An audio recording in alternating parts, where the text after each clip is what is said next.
Hello everybody. As my colleague told before, my name is Antonella Pisano. I'm here representing Finlombarda in quality of FINEN project lead partner of FINEN lead partner. And first of all, why we are here? We are here because FINEN and DIFASS have something in common. That is, first of all, one partner, because we have Invega that is also partnered in FINEN. And the second thing is that we are the only two projects under the Interreg 4C program that deal with financial instruments. So it's a good idea to share our knowledge and our experiences.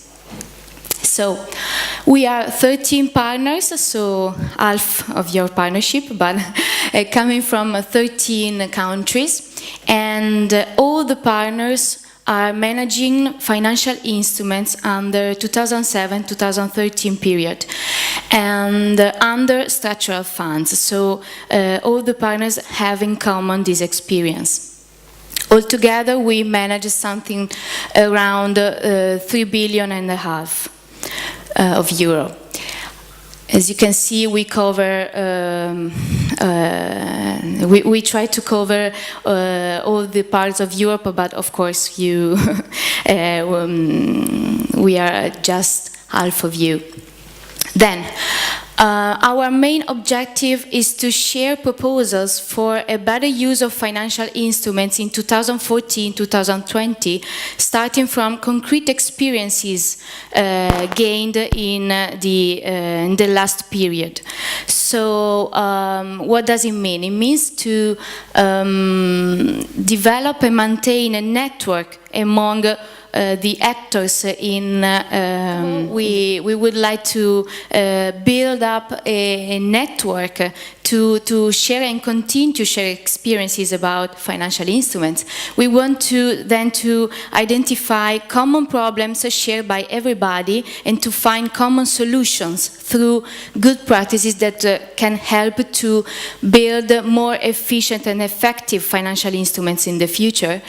And most of all, we would like to raise awareness on the role that EU funds can play to address the market failure. So, our idea was to have 3 macro activities to be developed during the project, starting from the mapping of the 45 experiences we have in our partnership, and the mapping is built up on a very huge grid to collect all the interesting and relevant quantitative information on all the experiences we have. Then we develop a discussion through thematic working groups that were developed according to the phases of the life cycle of financial instruments. So we had meetings on the programming phase, on the implementation phase, and on the monitoring and evaluation phase, in order to understand which were the main difficulties and problems shared by everybody, and try to find the most efficient solution that can be transferable to everybody. Finally, we had study visits in order to go deeper in some of the experiences, the one that seems to be very interesting for all, and then can be really that can present some specific and peculiar aspects in the management process. All of the results will be capitalized and valorized through 2 main outputs.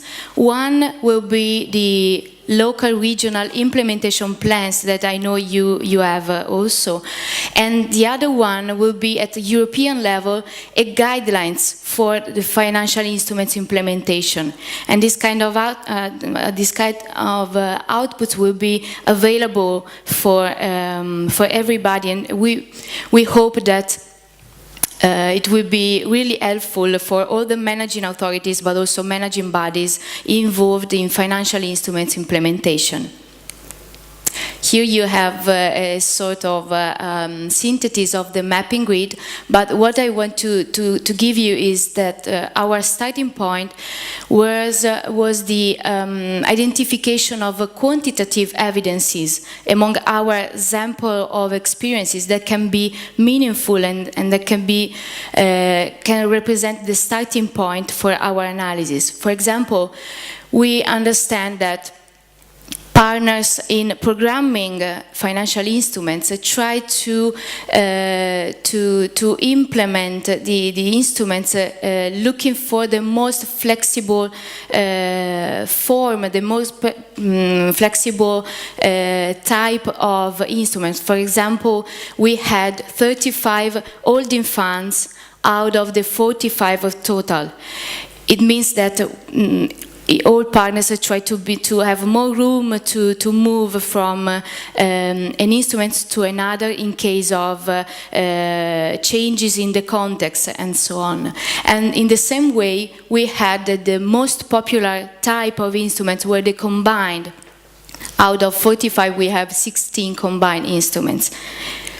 Another evidence was the importance of the co-financing participation of the private actors, because we had that private co-financing almost doubled the public co-financing in our instruments. And so this represents the really important role played by the private sector.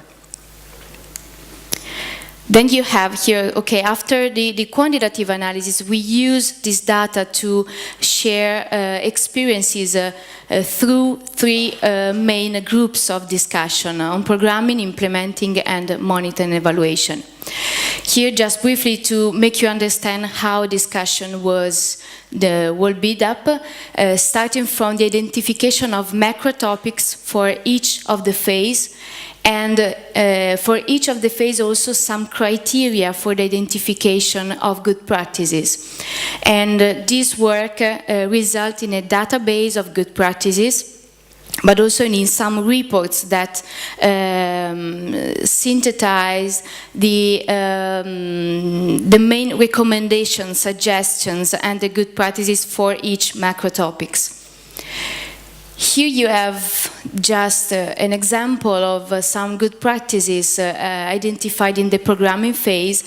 As you can see, we identify good practices for each single phase. For example, in the case of the programming, we had some good practices for the gap analysis implementation and some good practices for the investment strategy elaboration. So, for example, in the first case, we have that one of the partners decided to implement the gap analysis that was not compulsory in the previous period by themselves through the use of their the V-Bank organization that was a sort of affiliated institution. So this reveals to be a good choice, because this decision led to great savings in terms of time and resources. But of course, this is a case, and during the project we try to understand if this could be also transferable for all the other partners, or in under which conditions.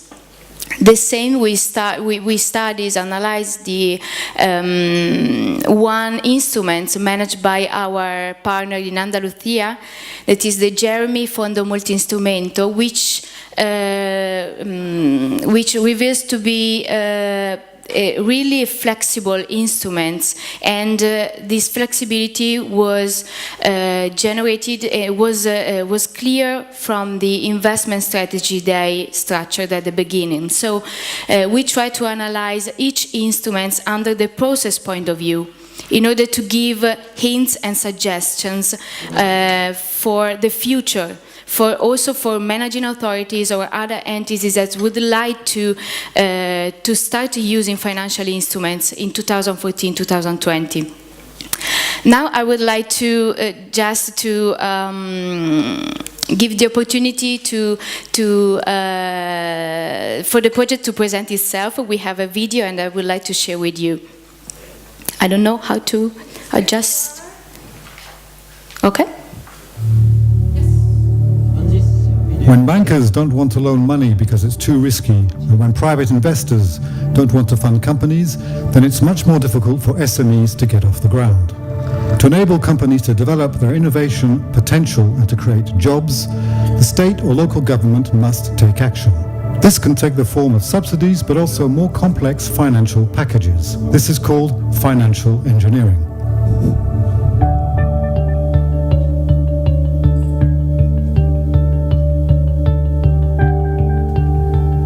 Public financial engineering has been a recent response to the challenge of regional economic development.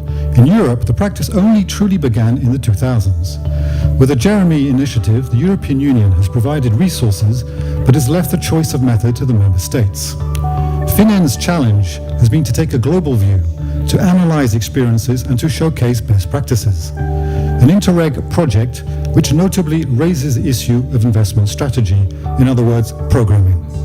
The first thing to do is to perform a good market analysis, that is to work closely with the companies, the enterprises that we're going to finance, to identify where are the gaps, where are the problems that they encounter, and to work with the private banks to know well what their job is, what they do and what they don't do, and what we can expect to do with private financing. Investment strategy is assessing the needs of companies, targeting the right sectors and the right financiers, and this is a critical first step. But even when the strategy is clear, it still has to be implemented. The challenge is to be as efficient as possible when using public funds. The most important thing before you implement a new instrument is make a gap analysis about what are the real needs of the SMEs in your region, and then to design and to really make a sophisticated design of the instrument that really targets the SMEs that are in that gap, that market segment. Mobilizing finances and capital, choosing fund managers, raising awareness amongst local companies regarding the existence of instruments. This is the implementation aspect. But even if we've thought about it beforehand, and even if the instruments seem to be efficient and effective, we must make sure that we've made the right choice. This is the assessment aspect. Latvia right now is facing two different challenges regarding financial instruments. Firstly, we are going to change our institutional approach. Instead of several different institutions, we are going to introduce one single. Secondly, we are going to follow EU recommendations regarding the off-the-shelf instruments. The Interreg 4C FinEn project began on the 1st of January 2012. It will end in 2014. It brings together 13 partners from east to west and from north to south of the European Union. They all have the same objective, effectively mitigating the failures of private funding in the corporate sector and creating leverage in favor of economic development and jobs. In fact, a startup needs a lot of cash to anticipate the needs of the market. So you have to invest in your technology to be ready when the market will need to invest in your technology. And to invest in technology, you need partners. Programming, implementation and assessment. The Interreg FinEn project has highlighted the key issues facing European regions. For further information, please consult the project's website at www.fin-en.eu.